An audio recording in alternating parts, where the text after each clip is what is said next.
رمضان كريم برانش على ودينتك وسودو يوتيوب جنال عامل معنا مسكحداد maxaa ka guuxaya maankaaga jas maxaa ka guuxaya hadaadi hada maankaaga ka hadalha bismillah eerto waa dhawaay waxaad weydiinaysaa hadda wax maskaxda ka guuxay maana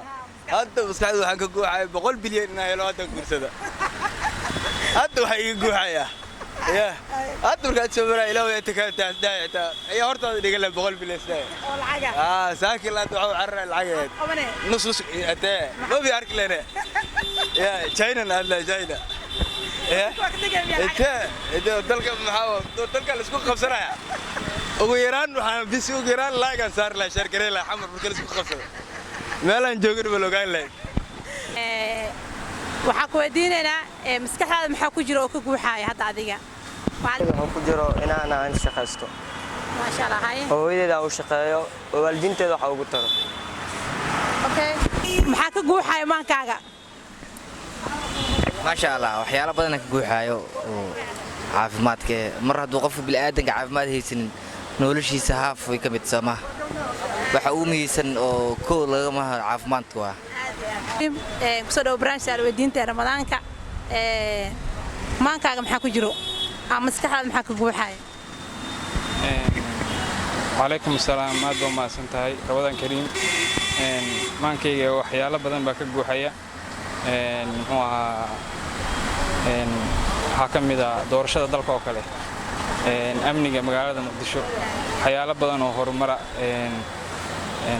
aad u badan baa ka guuxaya kusoo dhaw branch al wadiinta dadweynaha maankaaga maxaa ka guuxaya وعليكم السلام ورحمة الله وبركاته رمضان ونكسن maankayga waxa ka guuxaya waxay tahay ramadaanka iyo khayrkiisa iyo ramadaanka oo nagu soo qabtay xilli fiican iyo asagoo qabow isagoo roobo fiican jiraan iyo wadankii oo amni ah oo ma sha Allah okay maankaaga maxaa ku jiro maankaaga ka hadal qabsan microphone runtii waxaan isleeyahay su'aal la weydiina su'aashaasna waxa ku hooleysaa ruwaad fiican oo ka farxad gelin karta leh intaasaan ka fikirayaa su'aal weydiinta ramadaanka assalaamu calaykum ramadaan kariim soo dhawow maskaxdaada maxaa ku jiro maxaa ka guuxay maankaaga ka hadal su'aashkooda waxa ku dheesaa maankaaga ka hadal ma sha Allah waa dhawahay dabcan maankii waa ka guuxayo maadaama bir ramadaan lagu jiro sida bish ramadaan uga faa'iideysan lahay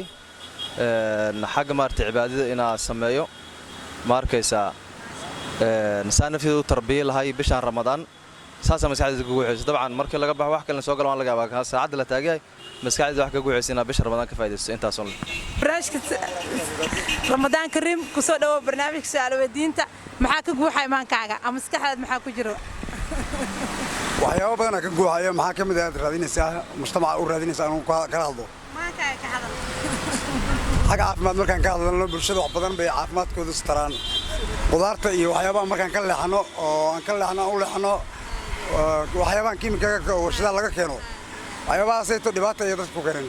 hatta madhaleeyay keeneen oo naagihiina madhaleeyay ka dhigeen ragna madhaleeyay ka dhigeen hatta daawooyin kiiniya oo ragga isticmaalay dumarkana isticmaala jiro iyo xanjooyin ayadaasna dhibaato dadku keenta umadana u keenta ayagoo qudaarta arkaya iyo malabka arkaya iyo xabasadu arkaya ka talaabsanayaan waxay u talaabsanayaan waxyaabo shay kiimika ah oo nuclear laga sameeyo waliba inta badan waa nuclear indhiyay beelayaan waxay beelayaan jirki difaaci maskuliga jirki waxyaabahaas dhowdina waxna daadooda iiskooda ayuu u gaarin 40 sano gaarin waxay noqonayaan 40 jir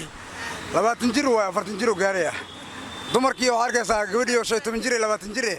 ay waxay gaaraysaa 60 jir 70 jir oo jaakanaysa marka waxa keenayo jirkii wax marsanayaan midna way cunayaan intaas dhibaatada keenayso waxyaabahaas waa dhibaatadaas oo dalka u daran رمضان كريم برنامج سؤال ودينتا عارمة عفمات كسو دواو maankaaga maxaa ka guuxay maadaama ku jirna bisha barakeysan ee Ramadan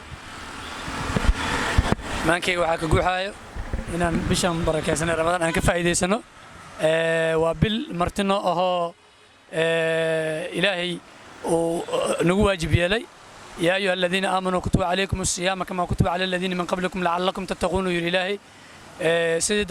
dadka idinka ku horeeyay waa lagu waajib yeelay risoonka kan idinkan waa idinku waajib yeelay waxaan idinku waajib yeelay wax kale ma waxa waaye inaad ka korsataan inaad ilaahay ka cabsataan marka waxyaabaha kale maankeena ka guuxay waxa kamid ah daan Soomaalinahay oo bulshada muqdisho ku nool aan nahay waxyaabaha aadka nooga guuxay waxaa ka mid ah siyaasadda dalka oo aad meel xun u maraysa doorasho la isku hayo xaaladeeda aloosaaliska ah marka insha Allah waxaan ilaahay ka rajaynaynaa mid khayr qabo beledkaas ilaahay ku badbaadiyo inuu ilaahay noo dooro insha Allah